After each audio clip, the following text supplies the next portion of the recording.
Welcome to the Speckle Park podcast, where we look behind the scenes at the incredible breed designed to maximise profit, minimise inputs to build a high-performance commercial herd. This episode is sponsored by Speckle Park, bred for lasting performance. For first access to sale information, visit jadspecklepark.com.au and subscribe to become a Jad Insider. Hello, my name is Amy Dickens and I am hosting this episode of the Speckle Park podcast with our guest, Tim Weller. Tim is the marketing manager of genetics company Worldwide Sires Australia, where he has worked for the past 12 years now. He and his wife Lindy also run their Wellerlou Speckle Park stud on their property at Coolamon in the Riverina region of southwest New South Wales. Welcome to the podcast, Tim. Thank you, Amy. Very, very excited to be here, but definitely do have an imposter syndrome going on after listening to people like Justin and Dennis and Mark and even my good old mate Dwight go through this and then listening to ones like yesterday that came out, Jake's one, after meeting him a few weeks ago. It's definitely an imposter syndrome going on being on this today. So thank you for the invitation. You're very welcome, and you're here for very good reason. Let's start at the beginning. Tell us about your childhood. Where did you grow up and what was childhood like? Well, I thought when I was a child I had a very, very different childhood to everybody else because there wasn't many farm kids at school. But I was born and raised for my first few years on a property where my father's family had been and settled for generations. Dad's a fourth generation farmer, so I'm fifth, and I have a very, very keen sixth generation one on the way. The family farm was at Dyer's Crossing on the mid-north coast, New South Wales, across the creek from where there's a current Speckle Park stud. But childhood was like every farm kid, basically trudging around, helping parents on the farm. Dairy for a lot of the time. We had a break and did sheep and wool and fat lambs and so forth, and all of that as a child, but grew up just helping around the farm, doing all sorts of jobs, tractor driving, feeding. What was your earliest agricultural memory, and did anything from your childhood inspire you to take the career path you chose?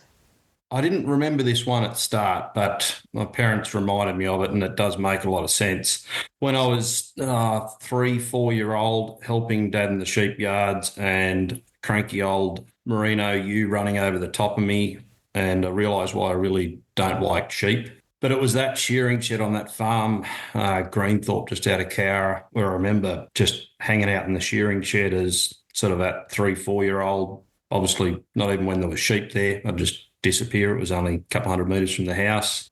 But I think just always being at the dairy with the old man, looking at cows, understanding that not all cows are the same. There's good cows, there's bad cows. What makes something good, what makes something not as good.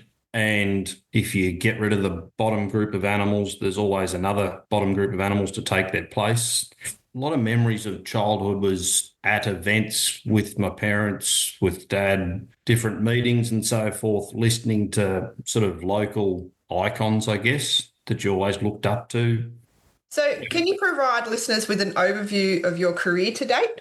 Yeah, it's been longer than I realised. Started out at school and you had to do work placement in year 10. And like I mentioned earlier, like mates at school are all off being sparkies, plumbers, mechanics, whatever. And I was pretty good at woodwork at school and thought, I'll go and do building and carpentry and stuff for my work placement. And one of them was a neighbour that was a builder and he was doing work on a property. And I soon realised that I was actually more interested in what was going on around the property than what was actually going on the building site. And soon worked out that, definitely I couldn't do a job off farm and do that. So I thought, no, farming's the thing. And my parents always had the theory of you're not coming straight home on the farm, you're going off to do something, to learn, to understand the world differently. So I thought if I only ever learn what my parents learn and know and what every other farmer knows at the time, I'm never going to do anything different. So I thought, well, I better go to uni and find out what all these smart people know.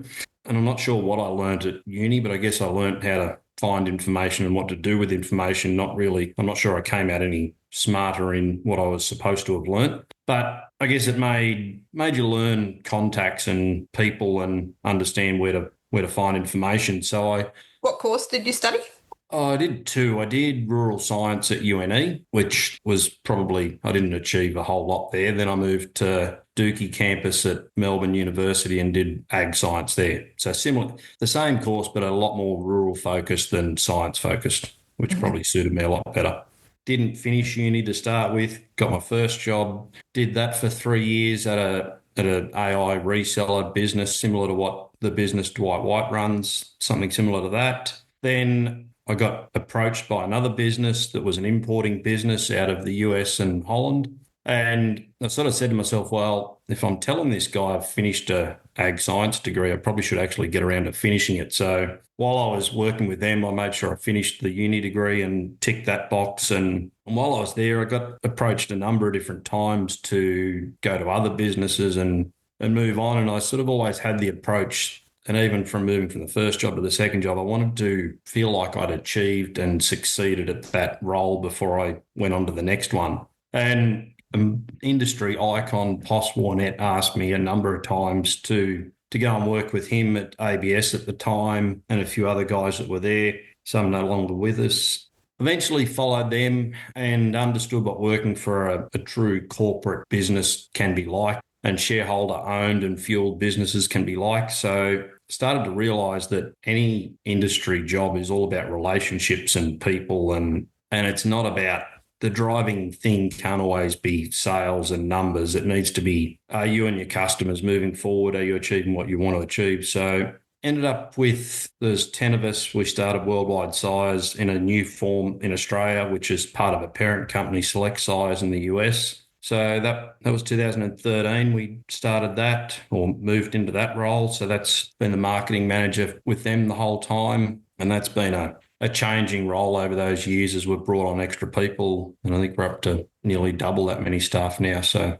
it's worked well over the years and moving forward all the time and trying to succeed more. How did you come to end up at Coolamon?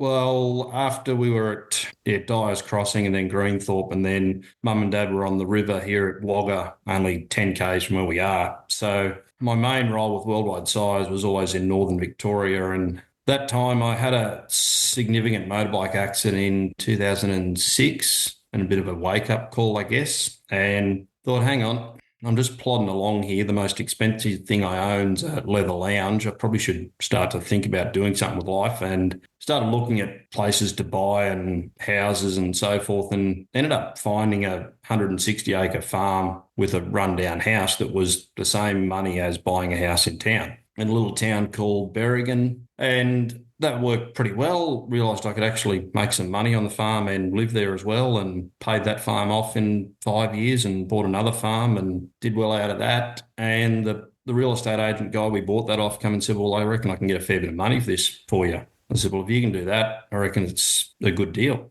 And at that time, water in the Berrigan Riverina irrigation area was getting harder and harder, and the early 2000s drought lasted forever. And I thought, well, if I can move back towards Wagga, schooling with Toby coming along, those sort of things makes good sense. And just knowing how reliable this area can be for rainfall typically, which we probably haven't seen the last few months. But so we kind of moved home, I guess, and Berrigan's in the middle of a lot of places, but not really the centre of anywhere. So whereas here where we are, you're only 25 minutes from Wagga, which is a pretty major centre, and schooling and opportunities for Toby in the future and reliability, and so it ticked a lot of boxes and made sense.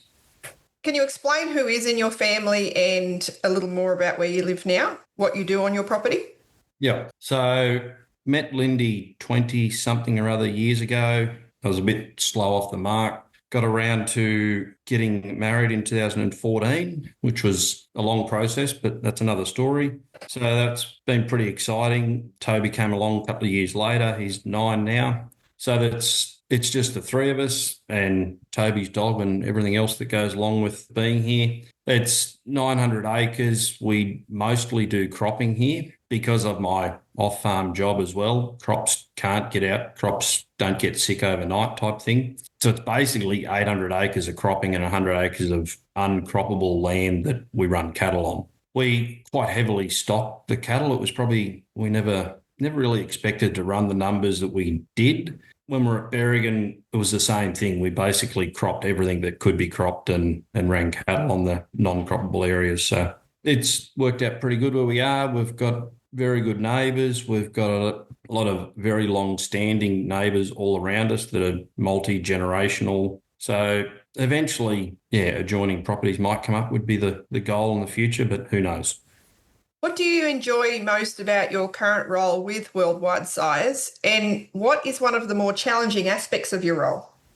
Definitely the most challenging aspect is being away from home and not always being home as much as you'd like.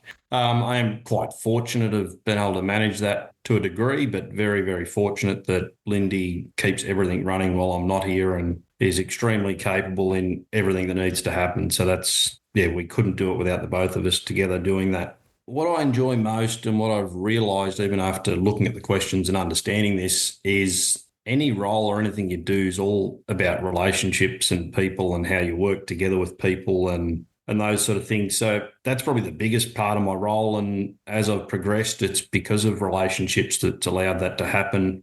I do get a kick out of seeing things improve generation over generation with cows and people's herds and achieve goals. And there's one farm I do a lot with that they've got a lot of data on all their animals, and you can compare that back to genetics with their genomics and all those things, and actually see that when you select for something, when you drive for something, you will get results, and that genetics is real. It's always an average, so there always is one animal, it's an outlier, and it's not going to line up with what the EBVs say. But on a large scale, it always does work. So seeing that's always does drive you.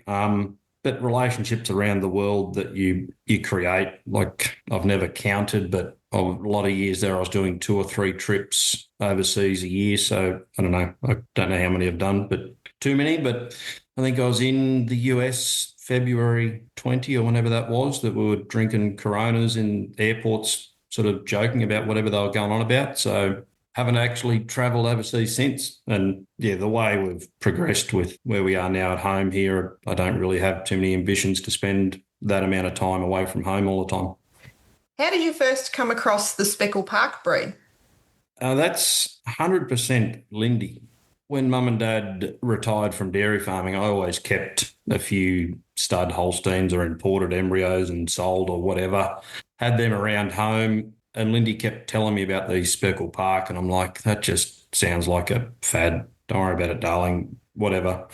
And obviously it kept getting the better of me. She first came across them at a school steer show competition at Singleton Show, I'm guessing 2012, 13, 14, in that sort of a time bracket. And she was just amazed by, well, obviously how quiet that animal was to start with, but the shape and obviously the coat pattern did make an impact at the time because it was so different.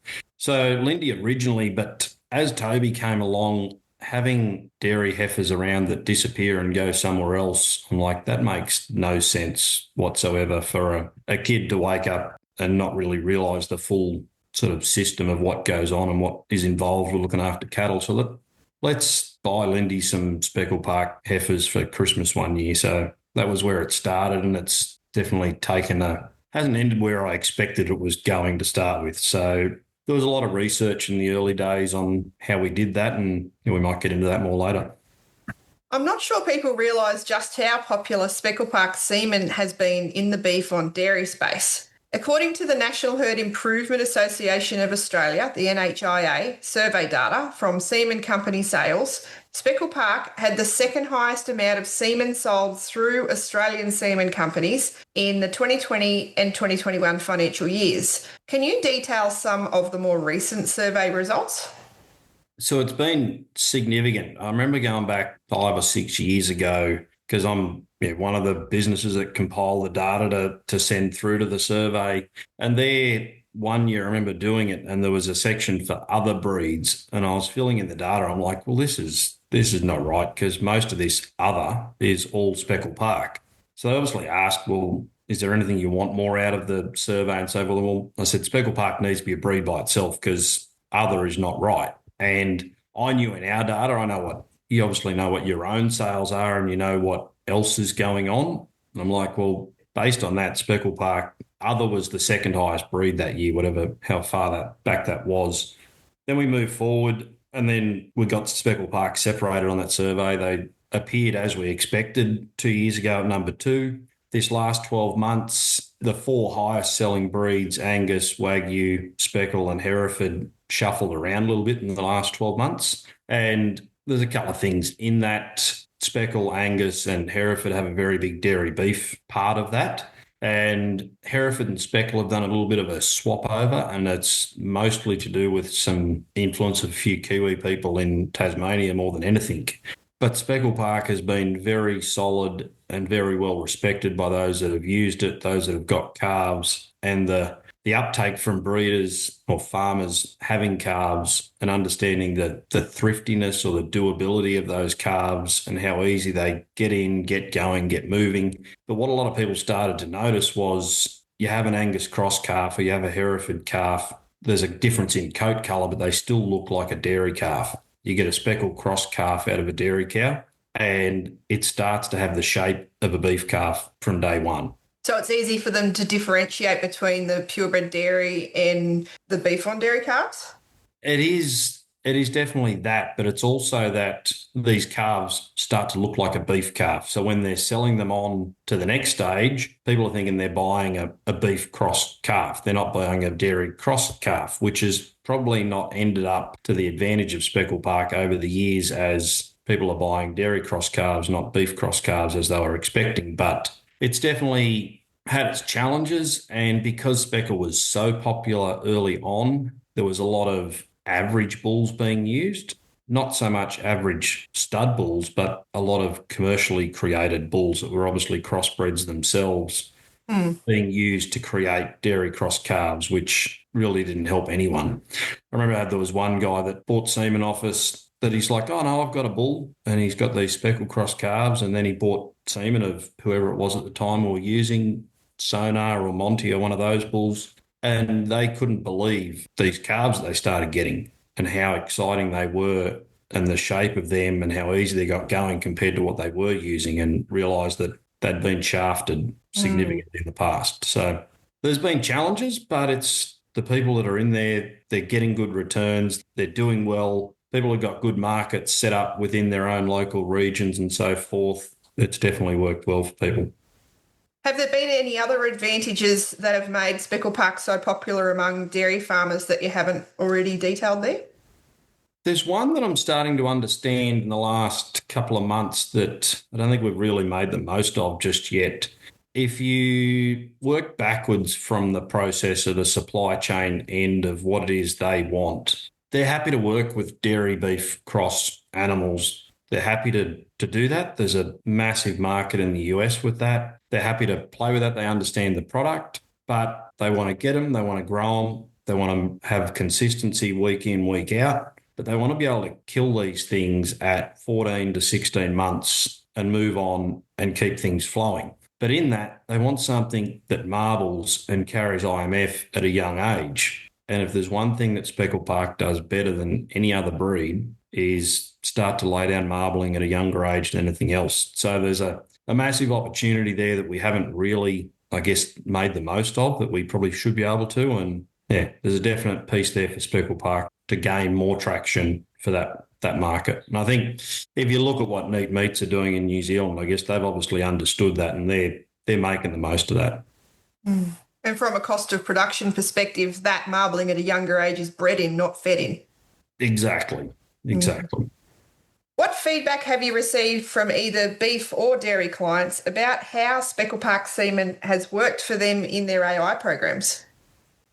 Yeah, and there's been many different stories over the years, and to put one right on the tip of my tongue, but I think probably the best one is only a couple of weeks ago I was at a farm and they're like, well, yeah, we're 4 or 5 years into using Speckle Park bulls, and they were doing AI to start with. They bought some bulls. They still do AI on a genetic gain sort of process within what they're doing. But the calf buy that they've got just lines up every year. How many have you got? Everyone else's, I'm buying, I'm flipping them, I'm moving them on. Yours, I buy them, I keep them, and I run them through. And of the thousands of calves I buy, yours are the only ones that I keep to do that with. He says, whatever you're doing, wherever you're getting this. And it really confused that calf buy to start with, because the first bulls we used there were all black Speckle Park bulls. So he had no visual of what was different. But so that calf buyer, he worked it out. He didn't know what he was getting. There was no speckle colour to make it different for him. But yeah.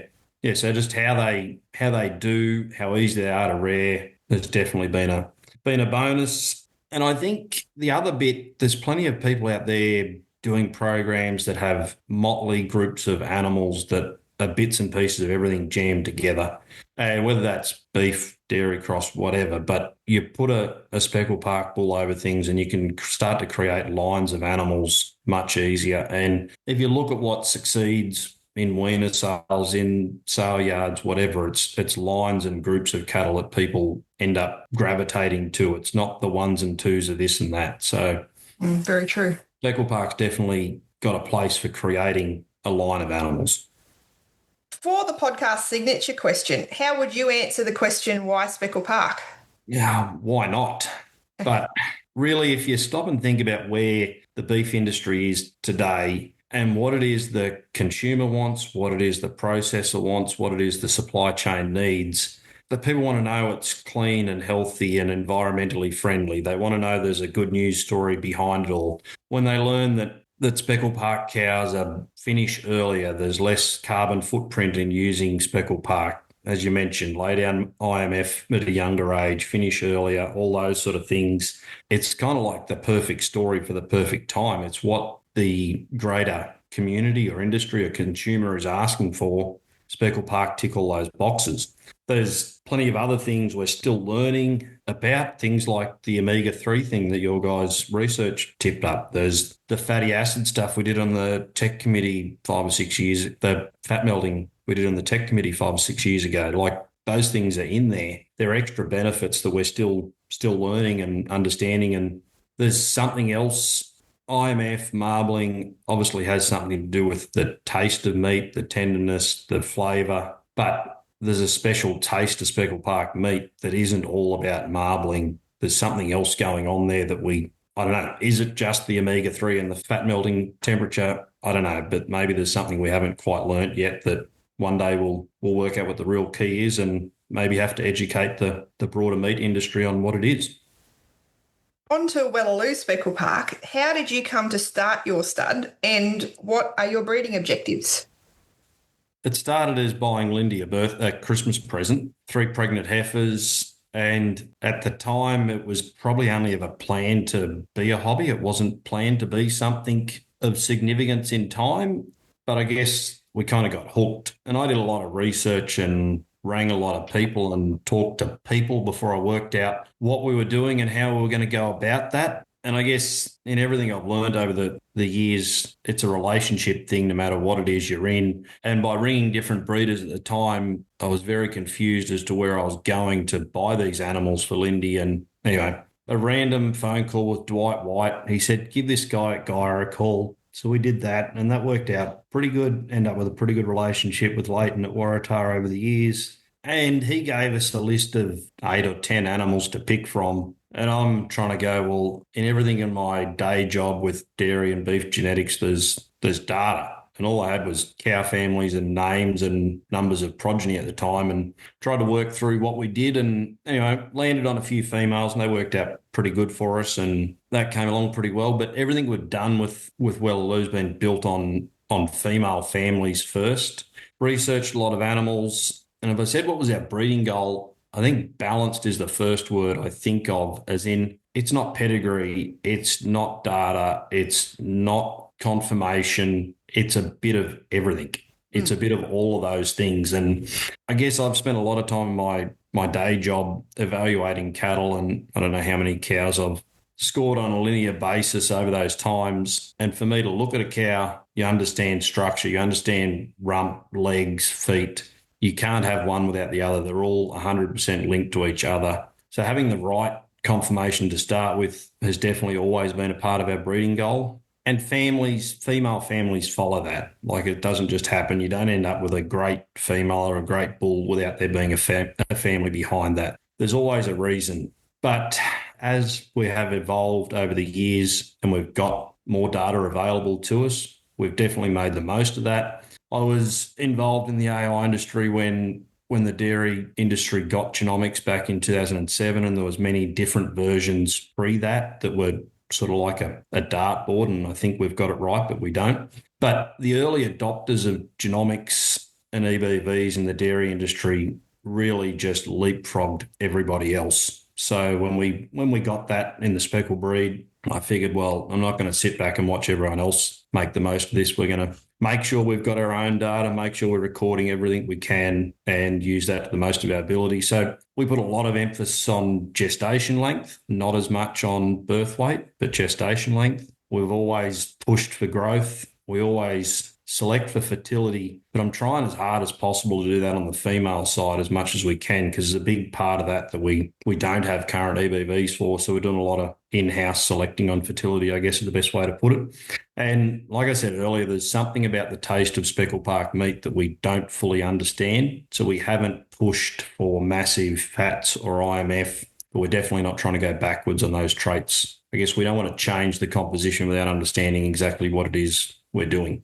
Probably the biggest part that I've missed in mentioning that I did think of when I looked at this is Lindy's always been very, what's the right word in this? She knows what she likes. She knows what she doesn't like. She knows which cows suit and which ones don't. And she's always very, very correct in her assumptions or her thoughts in that. So, yeah, if Lindy says we need to cull this thing, well, yeah, she's normally pretty right and we end up culling it. So got a good eye, hey?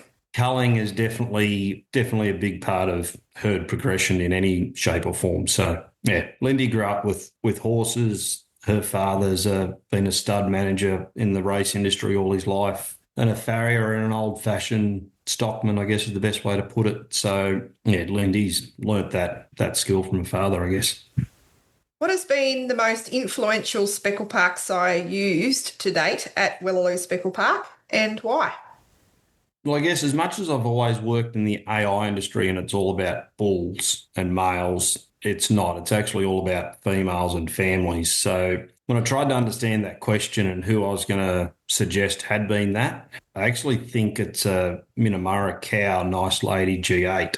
She was then the sire of the dam of Leander and Montezuma. Both those bulls have had a big impact within our herd. But Stan's Alone's definitely had a bit of an impact too, and you don't realise how much he's touched our herd as you start to think about it and the impact that's had. So, who do you think has been the most influential sire on the Speckle Park breed more generally? That was a bit harder to pigeonhole one. I can think of many different bulls to list for that. Stan's Alone, as I mentioned. Lacerda definitely has to be there. John Wayne has to be there. If you look at IMF, you've got to be thinking Kidman's Cove or Falcon in that direction. Even a bull like Traffic Jam had an impact through carcass traits and performance. And they're probably more older bulls, I guess, and even the Baker bull, and you think of the impact that he had through daughters at Waratah. So I probably think Lacerda is probably the bull that's touched more animals across the breed and made an impact if you really break it down. What has been your biggest achievement so far in your stud?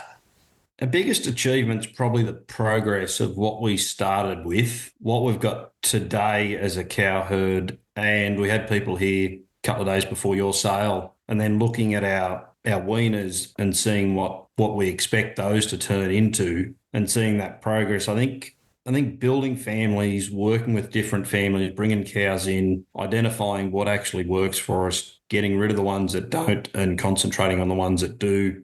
Where we've gotten to, I think, is probably our biggest achievement. We've had plenty of highlights, and I think those highlights have probably been the acceptance from other people within the industry to buy our bulls as stud bulls for their operations. That's very, very humbling for people to have that sort of confidence in what you're doing, for them to come and buy bulls from you for their own stud. It's one thing for commercial guys to see something and come and get into it. When someone wants to put a bull into their stud programs, that's a definite highlight for us. We were very lucky to be fortunate enough, I guess, to buy a cow sight unseen, which I've never been game enough to do, out of WA early in the piece. We did well out of selling one of our properties, so I thought, I'm going to find something that I want to buy and do it. And I found two cows. One was in WA, one was in northern Queensland. And I'm like, well, I couldn't have found two animals further apart. They were both full sisters. But anyway, we got hold of a cow in WA, got her home, and she's definitely been very valuable for us, done a good job for us, building a very nice group of females for us here at home. But she's got a few sons that went through your sale that had a lot of talk earlier in the year. The Monty bull we've got here, and their master that went to Jack a couple of years ago too. So that she's done a lot for us. But yeah, females and cows, that's built what we've done, and that's what we've been pretty excited about. And I remember going to a number of Waratah sales over the years and kept seeing Waratah E23, like this cow that wasn't even good enough to have a name. And every animal I liked at those sales always had her in the pedigree. So when Leighton sold out, we had to make sure we got hold of her and brought her home. And so the WA cow you're referring to is Kamara Majestic, bred by the Howard family over in WA. And yeah, she's, having seen her in the flesh, I can attest she's a magnificent female. Yeah. What role does data and objective measurement play in your decision-making processes in your stud, and why?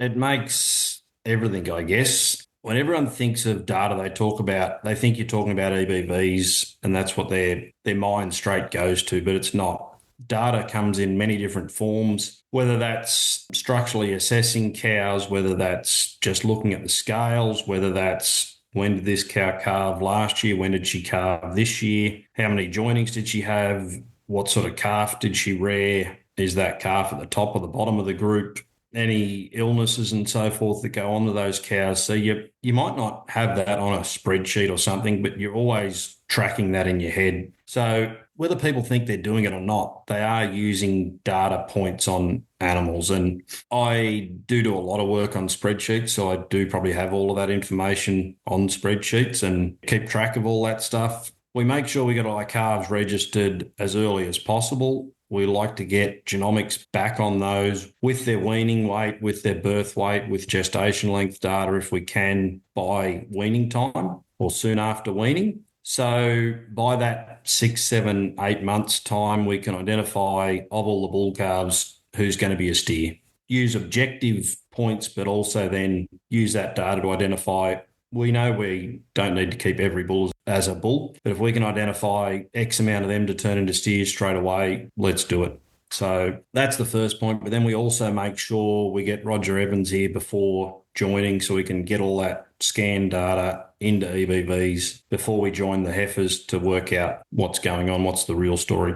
So we use it all there, but we push things reasonably hard, I guess, within my day job, learn a lot about genetics and reproduction and reproductive techniques and what goes on there. So we preg test early. We make calls on cows. We know who's pregnant, who's not. The minute they're reared calves, a group of culls can go out, those sort of things. So we had a cow that we bought at a stud sale not too many years ago that was pregnant early, wasn't pregnant at reconfirm at weaning time. Probably if you walked through the cows at that point in time, you would have said she was one of the better cows here to look at. But we had too many cows pregnant and she wasn't. By the time she got re-pregnant, she'd have been calving in late October, November. So out the gate she went. You walk through the weaners at the moment and there's a pretty good bull calf out of her in there. So anyway, we may or may not have made the right decision. But if she fails on one thing, I guess if there's more there to take a place that are more hitting the mark, you can't keep them all. You got to have a culling threshold for something.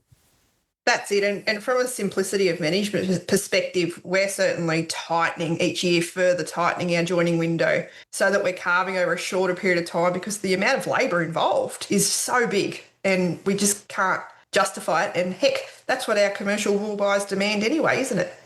I can't believe it took me so long to work it out, but we carved for autumn and spring for a long time, and you don't realise how many jobs you double up and how much harder everything is. But also to compare females, males between autumn and spring. And then there was definitely one cow, stud cow, there's been some recips that, oh, well, she calved late, she didn't get in calf in the autumn, so you keep them for the spring. Well, that's not the way to do it. So, yeah, now there's less than 10% of the cows that aren't going to be calved after 3 weeks of calving this year. So if we can keep that going, and that's probably one of the worst things. The best things about Speckle Park cows is you can't let them get too fat. We did back in 2020, 21, 22, good seasons, autumn and spring cows together. Cows got too fat. Repro was a struggle. Getting them calving once a year and really managing dry cows and managing their intakes to what they really need and what a Speckle Park cow needs to maintain body weight when she's dry is ridiculous compared to other animals, especially a lot of the other recips we have here of other breeds. So when we talk about the advantage of Speckle Park, I think the maintenance level on a Speckle Park breeder cow, I don't know how we do that in a trial and prove it, but your animals have enjoyed considerable success in hoof hook competitions over the years. Can you please explain some of that success and why you find it important to have your cattle involved in these competitions? I'd like to say it was all well planned and all a strategy to start with, but it sort of happened by chance. And a lot of thanks to my older sister. She used to run a 2,000 head feedlot on the other side of Finley to where we were. And they sold that a few years ago, and she's been back ag teaching ever since. So we'd support her with steers, and they liked our steers because they were always well handled and well educated before they got them, and that all worked well, and the kids enjoyed them. And in the last decent drought, what was that, 2019, we had the opportunity, we had some leftover canola hay we were selling, and we managed to swap a load of hay for some Speckle Park cross F2s, F3s for this load of hay. Michelle Alcorn, that she was one of the earlier breeders, had a lot of traffic jam blood back in her cows, had D and F cows. So, yeah, right back at the start. So they weren't just everyday Speckle Park cross cows. They had a bit of breeding to them. And those and a few other animals by whoever it was at the time, Redneck and a few of those bulls out of some of our recips. There was a group of those 5 steers went to one of the schools my sister was teaching at the time, and they cleaned up the Melbourne hoof and hook comp that year. They did exceptionally well that year, and they've had a lot of success since. It's probably pretty exciting where the future's going on that. The steer that Belinda's got this year is actually a Logic out of Majestic. He was a myostatin carrier. He was a bigger birth weight calf born. I'm like, well, you're not going to turn into a bull that people want. He was probably phenotypically the best calf in the mob at the time, which made it very, very hard to put a ring on him. But I thought, well, the market opportunity for you as a bull is probably pretty limited. So it's going to be pretty exciting to see how he ends up as a show steer coming on. We've got a group of 5 Monty steers here at the moment that are getting ready to go off to the Beef Spectacular, the land feedlot competition. So well done. That should be pretty exciting to have EBV profiles on them to understand how close they are together in range for that, how close they are to look at as a group of steers in the paddock. So that's one thing we're going to try to make more use of and benchmark ourselves against other people in the area. Excellent.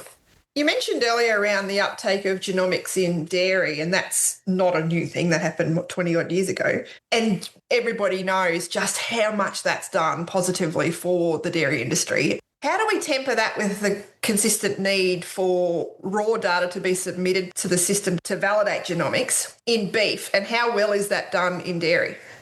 In dairy, it's mostly still the same to what it used to be, as in a dairy cow obviously has milk production data daily. That eventually, on a monthly, bi-monthly official test, all ends up getting back into a system. With those records, they get calving details, they get joining details, they get cell count information for health and mastitis and those sort of things. So it's built to always automatically get data back in. As different systems happen, that's the percentage of animals, it's not as high as what it used to be, but it's still a significant number of animals going in. And The amount of data. it's data. But genomics alone and creating a population that has no raw data references in it is 100% a crapshoot.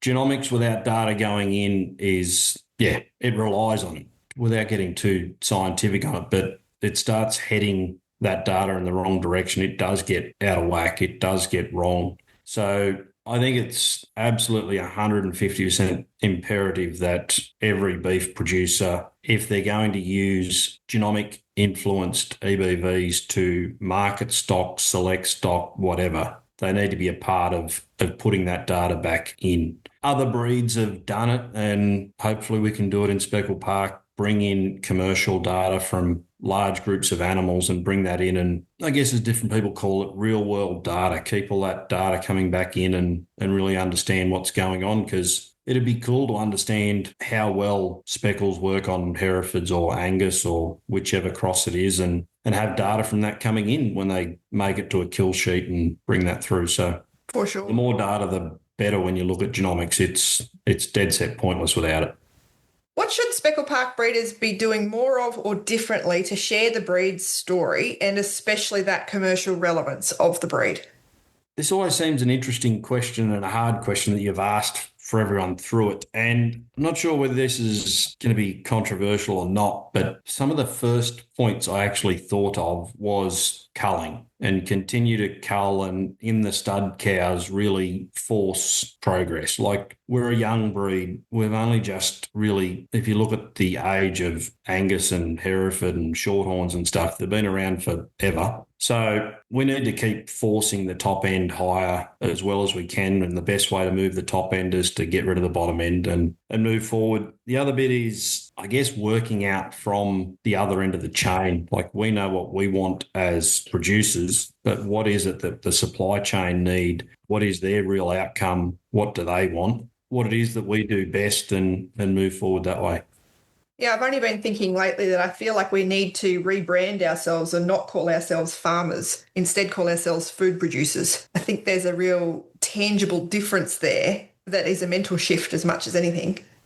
Well, like when we grow grain, the last thing you're actually thinking of is the canola plant on the other side of town that it's going to and where that product's ending up. It'd be nice to look at the paddock of barley and see a box of beer sitting there, but you don't think of that at the time. You don't go out and carve cows and think about the steak on the plate at night. So we do need to really realise what it is. And there's a dairy I go to, and in the staff kitchen, they're right on the edge of Sydney. Got a lot of staff from all over the place. And there's a really cool picture of two sets of milking machines hanging there, one covered in shit and one sparkling clean. And they're like, "You're here to produce food. Would you drink from this?" That is what we're all here for. 100%. What are your goals for Wellerlou Speckle Park for the next 5 years? I kind of touched on it a little bit earlier. It's exciting to see where we've come in the last 5 years. If we can do that again for the next 5 years, it's going to be pretty exciting to see who we think are our best animals today, for them to be average and outpaced in 5 years' time. If we can do that, would be pretty exciting. And I think looking at our younger animals, we're heading in that direction. And continue to bring in outside females and compare them to what we've got, and not get owner's disease and think that the animals that we have are better than everybody else's. Like, you got to continually compare yourself, do more feedlot competitions, and I guess build and set ourselves up for the future. I guess I'm not sure whether my boss will listen to this or not, but I don't want to work for someone else forever. So continue to build what we're doing. Continue to acquire more land, which is not as easy at today's land prices as what it used to be and today's interest rates. But yeah, continue to grow, I guess, is the main one. Great goals. Strap yourself in, hey? Oh, well, you can only try. That's the way. Where do you see the beef industry in 10 years' time? And what should we do now as an industry to either propel us towards that end point or change course? There's one part of this that really frustrates me. And it really hit home to me when I had a tour through Tees here in Wagga a few weeks ago. What it is that matters to them when the carcasses are on a rail and hanging up and they're grading them and they're trying to work out how much are going to go into this box. What am I putting this? Is this carcass going into this program or that program? Where does it fit? How do I market it? And the intricacies that go on in that. Then you flip back to the other end of it and you go from tees, you only got to go a kilometre and you go to the Wagga sale yards and everything there is sold on how everything looks. That's a pretty group of black steers. They're worth good money. Or you go to weaner sales. Everything's just on how everything presents, what it looks like. It's not data driven. It's the marketplace is built and not changed for how it's been for ever since sale yards were timber and under trees. Yeah. So I guess the disconnect between one end of that system and the other and what's required to make those two things linked up, if we could somehow get the marketing of animals based on what the end product's going to be and link that together and get rid of that disconnect. If we can manage that, there's more money for farmers, there's more money for processors, there's more money for everybody. Yeah, I don't have the silver bullets to how to make all that bit work together. If we could do that, it'd be great. But the other bit, I guess, if I think of where we were 10 years ago and 10 years before that, and the people that give you opportunities over the time and look after you and support you, and I guess we've always got to look after youth and let them be kids, let them be young adults and make mistakes and learn along the way. Because if the beef industry is full of old people, it's pointless. Like it needs youth coming through to drive it. As we get towards the conclusion of the podcast, what's the most important lesson you've learned in your career so far? Definitely relationships, trust, and listening to others and learning from others. But I think my first boss said to me one day, he said, I can't remember the exact words he used, but it was basically treat everybody right. You never know who your boss might be tomorrow. And you could look at that different ways. Like you can't treat someone badly and then expect them to buy off you, or you don't know when you're going to need someone, who you're going to need. So, treat people with respect and it'll go a long way to getting you out of trouble when you need someone. Who has been your most important professional mentor?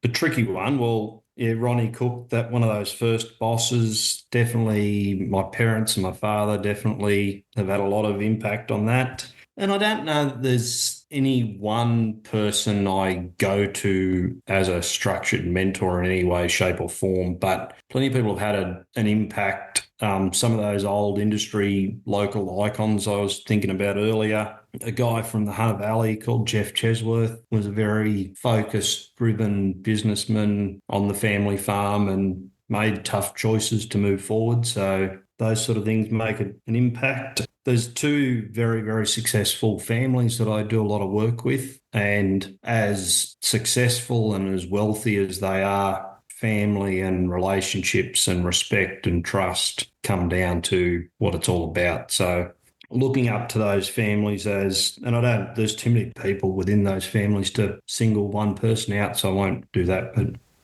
what's one piece of advice you would give someone either starting a cattle stud or a commercial producer starting a cattle enterprise in their business? Easy in hindsight, give people great information, but I think it's research, understand your market, have a budget, work out what's achievable, work out, is it trading cattle to start with to build equity, to get opportunities to get into things. And I did a lot of that at Berrigan before Lindy came along, of buying and selling steers and sheep and did quite well out of that, and dairy heifers on export before that. So, but I think it's understand the goal, understand where you want to get to, use data, use people to help you that are successful doing what you want to do to get there. So I don't know of any farmer that would have somebody come along that was genuinely keen and interested about doing something to not ask the right questions and help them. Yeah. What's one question that you wish I had asked you, and how would you have responded?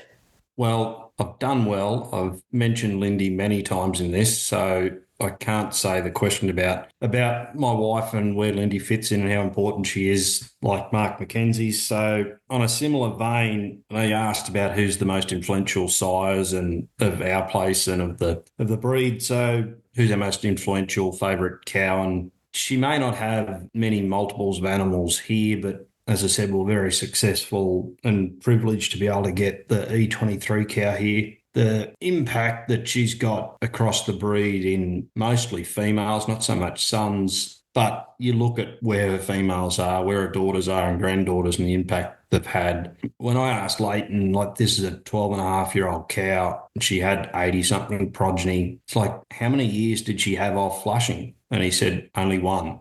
Only one, because I sent her to Victoria to get flushed. And that's the only year she didn't calve because I didn't give her the chance. Those key animals can really help you propel forward and make you look pretty smart. So, what is your favourite quote and why?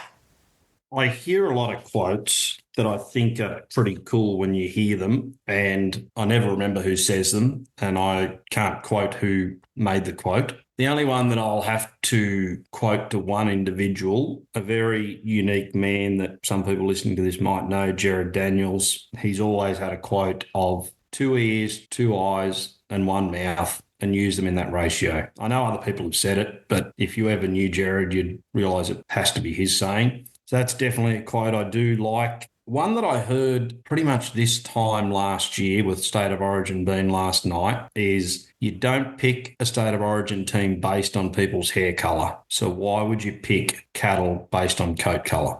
At the time, that was very relevant, and yeah, it's what's under the skin. It's what makes people people, or what makes cattle cattle, that matters, not their hair colour or coat colour. So, and going back to your comment about the beef industry in 10 years' time, if we can get to that point where we're remunerated on meat quality, not on coat colour, I think our genetic decision-making will change and our product to the consumer will better itself. Without a doubt. And if we don't analyse what we're doing and don't record data along the way, we're never going to know what the right outcome is, and we're not going to get there. That's right. I did hear one a few weeks ago. If you don't know where you're going, that is where you're going to get. Yeah, that's a ripper. Well, thank you very much, Tim, for joining us on the Speckle Park podcast today. Really enjoy your contribution to the breed and have loved getting to know you and your beautiful wife, Lindy, over the years. Thank you very much and all the best. Well, thank you, and I just hope I can do all the other guests justice that have been before me or come after me. So, and just in closing, I'd like to say, Amy, a massive thank you on behalf of everyone involved in Speckle Park.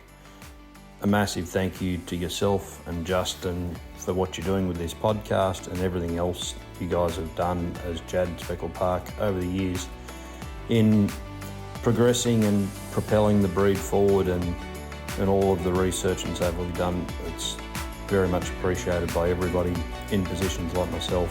So thank you very much, and pleasure to be a part of the podcast today. You're very welcome. Thank you.